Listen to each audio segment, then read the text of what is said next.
Il y a 12 ans, lorsqu'il quitte les boutiques du Sentier à Paris pour ouvrir la sienne à Ouagadougou, François Ier ne sait pas encore qu'il deviendra l'un des fervents défenseurs du Faso d'Anfani. Toutes ses collections sont faites avec. Plus qu'un tissu, pour lui c'est un patrimoine. C'est un pain tissé qui doit être à base du coton du Burkina Faso. Et ça doit être tissé avec amour, le patriotisme. Et ça doit être, le fil doit être filé au Burkina Faso. Ça doit être teint au Burkina Faso, ça doit être réalisé au Burkina Faso. Au fil du temps, la demande grandit, mais le styliste a du mal à s'approvisionner en matières premières. Au Burkina Faso, à peine 3% du coton est transformé localement. Il ouvre donc en 2018 sa propre usine à Koudougou, à 100 km de Ouagadougou. Tout est rassemblé, filage, tissage et teinture.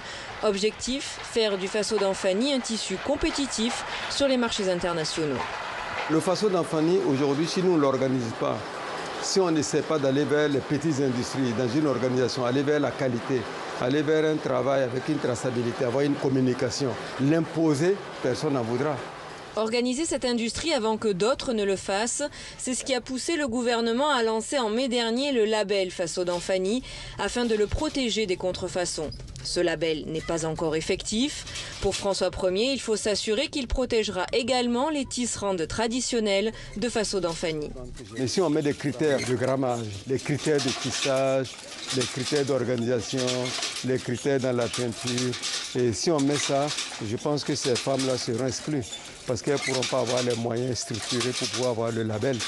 Protéger et valoriser le Faso d'Anfani est une première étape. L'exporter sera l'un des défis majeurs pour le sortir d'un marché national qui tend à se saturer.